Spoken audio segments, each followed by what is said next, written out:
Welcome back. You are listening to the home of forbidden romances. Prepare yourself, because tonight's story will leave you breathless. The muzzle of the gun didn't tremble. The hand holding it was steady, professional, and terrifyingly indifferent. But the tremor that shattered Lysander's world didn't come from the weapon pressing against his temple. It came from the man standing 10 feet away. "Choose, Lord Cashin," the kidnapper rasped, his voice distorted by a modulator, cutting through the damp, moldy air of the abandoned warehouse. "The clock has struck. You have the ransom funds for only one. The other stays with us too. Send a message to the Senate." Lysander, bound to a rusted metal chair, felt the cold steel of the barrel against his skin, but his eyes were locked on Cashin. His Cashin, the man he had loved since they were cadets at the academy. The alpha he had promised to bond with in the coming spring.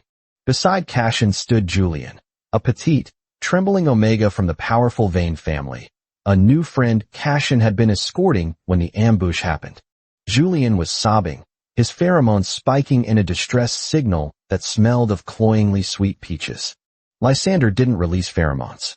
He held his breath, his silver eyes wide, trusting. He will choose me. We are soulmates. We are history. Cashin's jaw worked.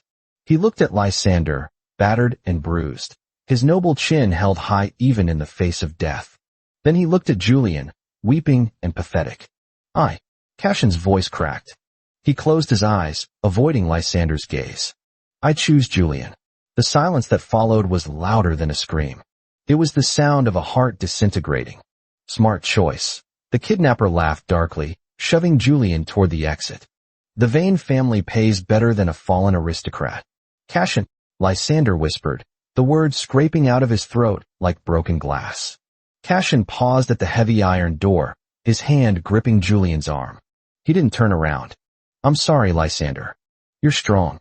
You can handle this." "Julian can't." The door slammed shut. The darkness rushed in. "Well then," the kidnapper sighed, the bore of the gun digging harder into Lysander's skull. "No money for you. But you're a high-tier Omega. Your gland. That's worth something on the black market." The pain that followed wasn't a bullet. It was the jagged, searing agony of a knife tearing into the nape of his neck, violating the most sacred, biological center of his being. As the world dissolved into a haze of blood and agony, Lysander didn't think of the pain. He thought of the man who walked away.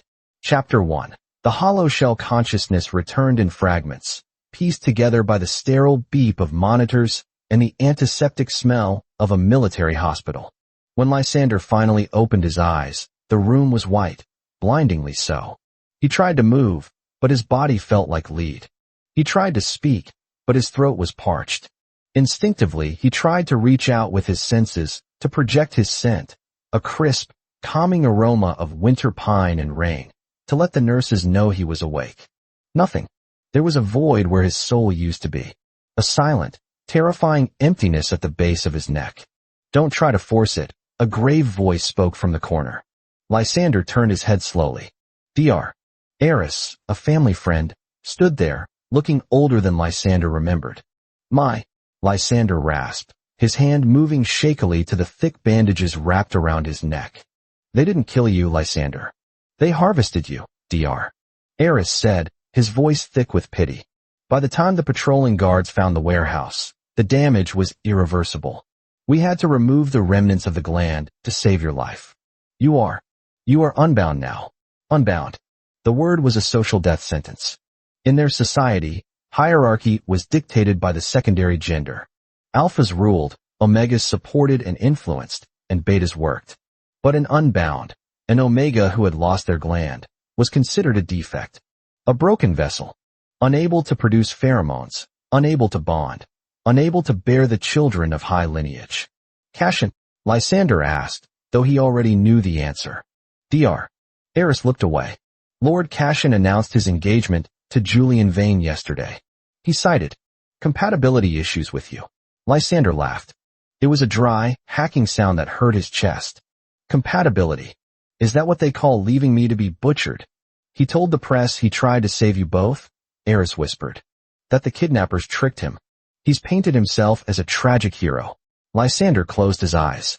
The physical pain was nothing compared to the cold fire of betrayal burning through his veins. Cassian had used Lysander's strength against him. Asterisk, you can handle this. Asterisk, because Lysander was resilient. Because he wasn't a weeping damsel, he was deemed expendable. Get out, Lysander whispered. Lysander, you need to rest. Get out, he screamed, the monitor spiking wildly. When the room was empty, Lysander stared at the ceiling. He didn't cry. Tears were for the weak, for the Julians of the world who were saved because they knew how to beg. Lysander was done begging. The Omega who loved Cassian died in that warehouse. What remained was something else entirely. Chapter 2. The Wolf in the Rain 6 months later. The rain in the capital was relentless, turning the cobblestone streets into slick rivers of oil and grime. Lysander stood under the awning of a rundown bookstore, pulling his coat tighter. The bandage on his neck was gone, replaced by a jagged, ugly scar that marred his pale skin. He no longer wore the silks of the aristocracy. His family had quietly disowned him a month after the incident, sending a stipend and a request to never use the family name again. He worked as a translator now, using his fluency in old tongues, a skill no one cared about in high society, but paid the bills in the academic district. A black limousine, sleek and armored like a tank, rolled slowly down the street, splashing water onto the sidewalk. It stopped directly in front of him. The window rolled down. Get in. The voice was deep, resonating with a power that vibrated in Lysander's chest. It was an Alpha's command, usually irresistible to an Omega, but Lysander felt only a dull pressure. Without a gland, he was immune to the voice. He peered into the car. Sitting in the back was a man who looked like he had been carved from obsidian and ice. General Valerius, the Butcher of the North. Rumored to be an enigma, a rare evolution of Alpha that stood above all others. He was terrifying, scarred, and ruthless. I'm waiting for a bus, Lysander said flatly. Valerius's dark eyes narrowed, a flicker of surprise crossing his face. He wasn't used to defiance. The bus isn't coming. The sector is locked down. There's a manhunt for a rebel cell. Then I'll walk. You'll die, Valerius stated. And that would be a waste of the hate I see burning in your eyes. Lysander paused. He looked at the general. For the first time in 6 months, someone looked at him not with pity for his scar or disgust for his defect, but with recognition. Lysander opened the door and slid onto the leather seat. The interior smelled of expensive tobacco and cold steel. Valerius didn't look at him, staring straight ahead as the car merged back into traffic. Why pick up a stray? Lysander asked, wringing out his wet coat. You're not a stray. You're Lysander Sterling. Top of your class in strategy. Fluent in 4 languages. And the ex-fiancé of that spineless cur, Cassian Blackwood, Valerius recited. I have no name. And I have no fiancé. Good, Valerius turned to him. The intensity of his gaze was suffocating. I have a proposition. My political enemies are trying to force a match on me. They want to shackle me to an Omega who will leak pheromones everywhere and try to soften my policies with heat cycles and weeping. Lysander touched his scar self-consciously. I can't give you that. I can't give you heirs. I can't give you a bond. I don't want heirs right now. And I certainly don't want a bond that clouds my judgment, Valerius growled. I need a partner. Someone who is immune to pheromone manipulation. Someone who can stand in a room full of posturing alphas and not flinch.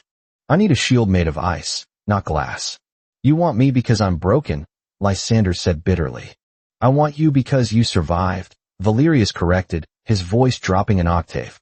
He reached out, his gloved fingers hovering inches from Lysander's scar. They broke the biological chain, Lysander. But they freed your mind.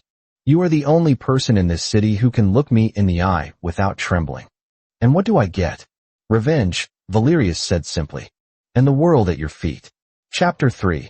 The reconstruction. The estate of General Valerius was a fortress, stark and imposing, much like its master. Life there was a strange dance. Valerius was not a kind man by nature, but he was scrupulously fair. He gave Lysander a wing of the manor, a library, and access to the war room. In return, Lysander became his secretary, his advisor, and his public face for matters requiring finesse. The first month was strictly professional, but the nights were long. Lysander often found himself in the library at 2 a.m., unable to sleep, phantom pains shooting through his neck. One night, the doors opened, and Valerius entered, wearing loose sleeping robes, his hair damp. "You're in pain," Valerius noted, placing a glass of warm brandy on the table. "It's just a ghost," Lysander muttered. "My body trying to find a part of itself that is gone." Valerius sat opposite him. "Does it bother you that you cannot smell me?" Lysander looked at him. "Everyone says your scent is terrifying, like ozone and burning wood, that it makes omegas drop to their knees in submission." "It does," Valerius said, looking into his glass. "It is lonely, to be surrounded by fear, to never know if someone obeys you because of loyalty or because their biology gives them no choice." He looked up, his gaze piercing. "With you, Lysander, I know it is a choice. When you argue with me, it is you. When you stay, it is you." A strange warmth bloomed in Lysander's chest, unrelated to the brandy. "I stay because you pay well." "Liar," Valerius smirked. It was the first time Lysander had seen him smile. It transformed his face, making him devastatingly handsome. "Let me see it," Valerius said softly. Lysander stiffened as Valerius stood and moved behind him. He flinched as warm fingers brushed the hair away from his neck. He expected revulsion. Instead, he felt the soft brush of lips against the jagged scar tissue. Lysander gasped, gripping the arms of the chair. It wasn't sexual, not exactly. It was an act of worship, a validation of his scars. "They stole your weakness," Valerius whispered against his skin, "and left you perfect." That night, for the first time in months, Lysander slept without nightmares. Chapter 4. The Golden Cage. The seasons turned. Lysander's integration into Valerius's life became seamless. He learned to wield political power as effectively as a blade. He learned that Valerius preferred his coffee black, that he hated sycophants, and that he would burn the world down if anyone looked at Lysander with disrespect. It was a slow burn, a fire kindled not by biology or heat cycles, but by shared silence and intellectual equality. Then came the invitation. The Imperial Winter Solstice Gala. "Cashin will be there," Lysander said, staring at the gold-embossed card. "And his husband. Do you want to skip it?" Valerius asked, looking up from a map. "No," Lysander said, his voice cold. "I want them to see. Then let us dress for war." On the night of the gala, Lysander did not wear the soft pastels of an omega. He wore a suit of midnight blue velvet, tailored to accentuate his lean, sharp frame. Around his neck, covering the scar, was a choker of black diamonds and platinum, a gift from Valerius. When they arrived at the imperial palace, the air shifted. The crowd parted for Valerius, the terrifying general. But their eyes lingered on the man on his arm. Lysander walked with a regal grace, his head high, his eyes sweeping the room with a predator's calm. He didn't shrink behind the alpha, he walked beside him. "Is that Lysander Sterling?" Whispers rippled through the crowd. "I thought he was a cripple. Look at him. He looks dangerous." Across the ballroom, near the champagne fountain, Cashin froze. He looked older, tired. Beside him, Julian was heavily pregnant, glowing with the smug satisfaction of a secured position, surrounded by admirers cooing over his belly. Cashin's eyes locked onto Lysander. Shock, then disbelief, then a flicker of undeniable hunger crossed his face. He excused himself from Julian and pushed through the crowd. "Lysander," Cashin breathed, stepping into their path. Valerius stopped, his body a silent wall of tension, but he let Lysander handle it.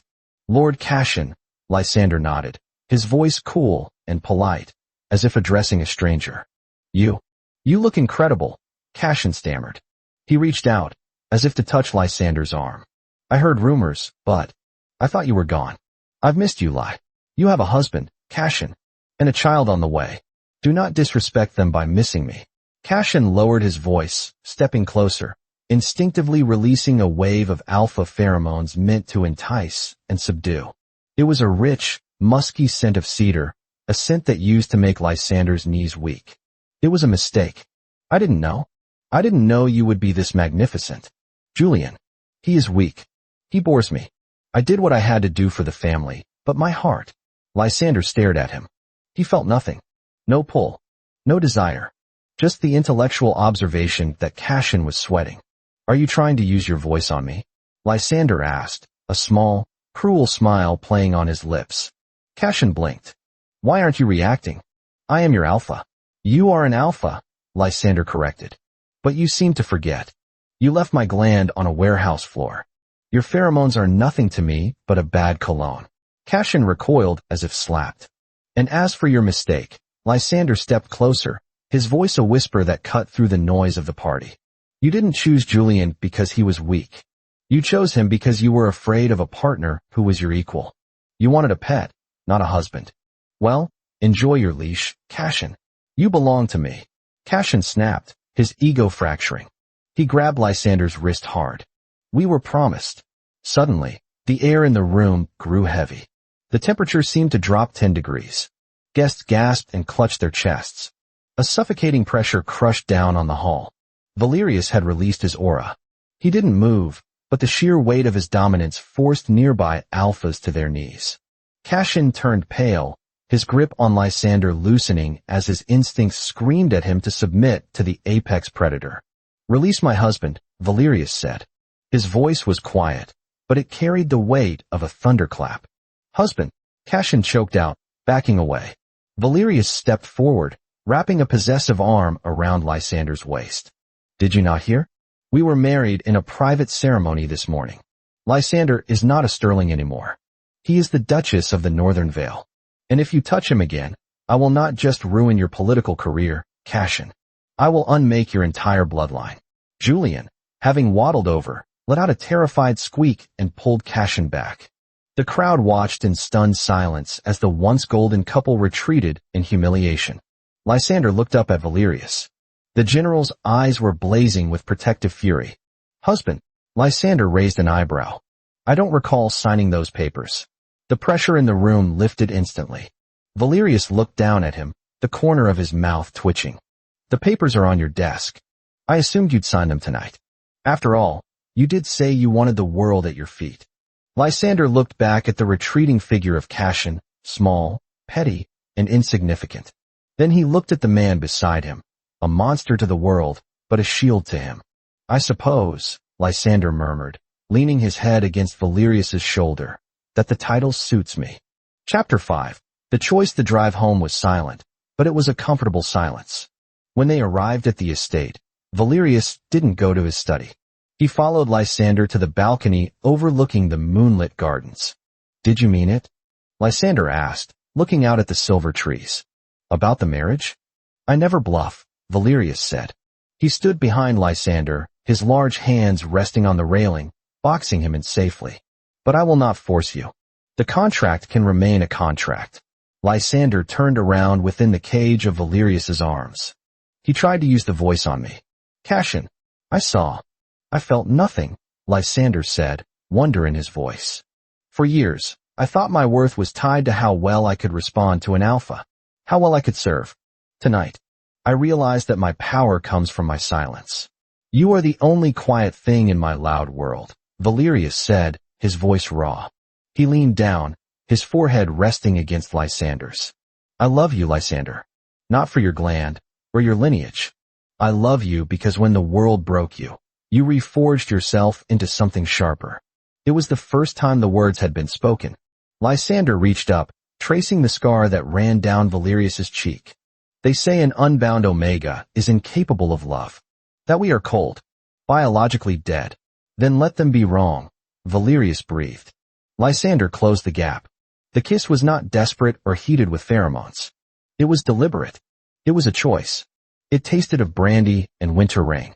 It was the meeting of two people who had been hollowed out by the world and found that their jagged edges fit together perfectly.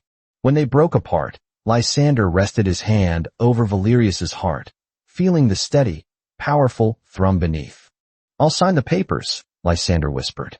Valerius smiled, a genuine, blinding smile. Good. Because I already ordered the rings. Epilogue years later, historians would write about the Iron General and his silent Duchess. They would whisper about how the Vane family collapsed under mysterious financial scandals, and how Lord Cashin Blackwood died a bitter, lonely alcoholic, estranged from his spouse. But they would speak loudly of the North, of a couple that ruled with absolute authority.